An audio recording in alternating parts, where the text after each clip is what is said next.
A report titled Body Count, Casualty Figures After 10 Years of the War on Terror has exposed the real number of people who have died during the U.S.'s war on terror from 2004 to 2013. We oftentimes hear the body count coming from countries like Iraq and Afghanistan, but what about their neighbor to the east, Pakistan? Well, it's been revealed by the International Physicians for the Prevention of Nuclear War, along with Physicians for Social Responsibility and Physicians for Global Survival, that at least 80,000 Pakistanis have died during this war on terror. Jose, those numbers are staggering. Unfortunately, not surprising. Yeah. 80,000 people, that's a lot of people. And it kind of reminds me how tired I am when I hear certain people criticizing the president, saying he's not doing enough intervening in the war, in the situation in the Middle East. He needs to start a bombing campaign against Iran. He needs to step in Syria. He needs to do this and this and this. These kind of numbers kind of remind me what all those things will entail, how many people need to die, and what it all means for people who live in other countries and we'll never hear about it. Did you know that 80,000 people have been killed in Pakistan? Because I haven't. Yeah. And wait, just 1 second. You know what's even sadder? That 48,000 and a half of those people killed were civilians. That's the worst part, that more than half are civilians, innocent people, going to work, sleeping in their house, doing whatever they do.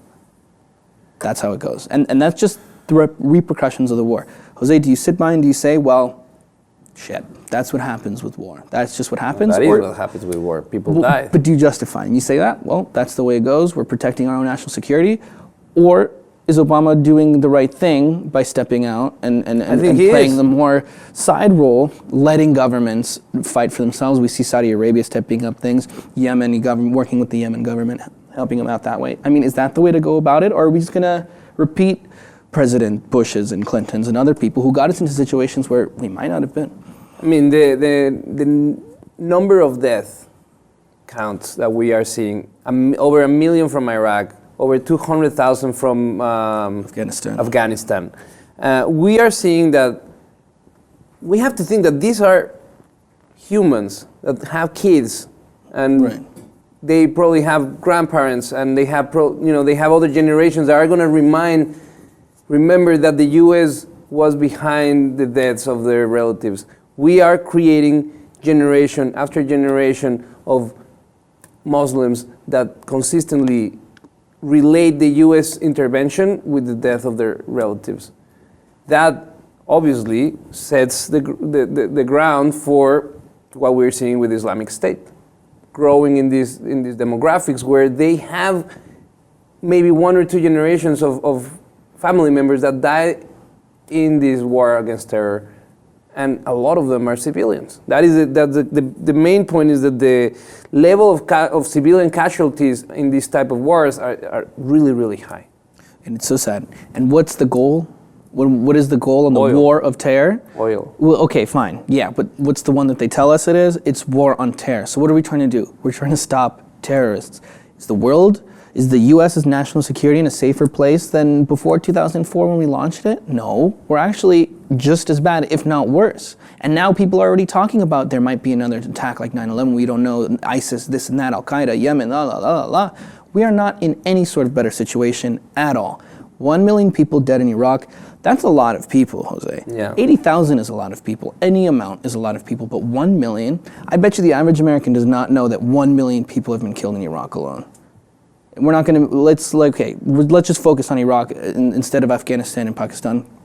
1 million people, that is ridiculous. And the average American doesn't know that. And that's a lot of people who have had to die without us even knowing anything about it.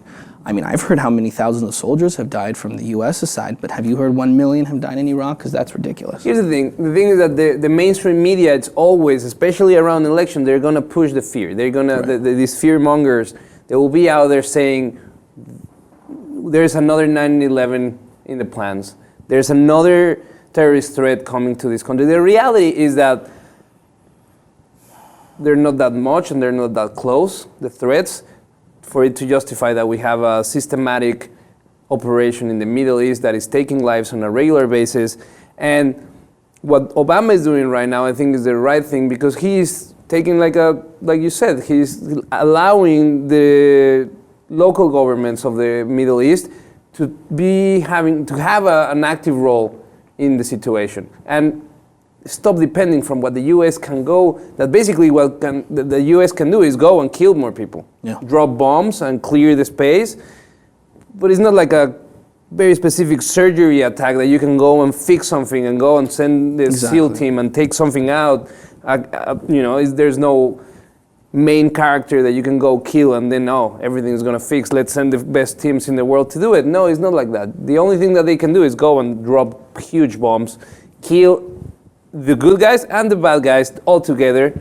And it's sad that a lot of people is expecting the U.S. government to still behave like that after these huge numbers of death. And what it does is create a vicious cycle, just to make another breeding ground for more hatred towards the West. It's never ending. It's a game of cat and mouse, hard to eradicate with bombs, like you just said.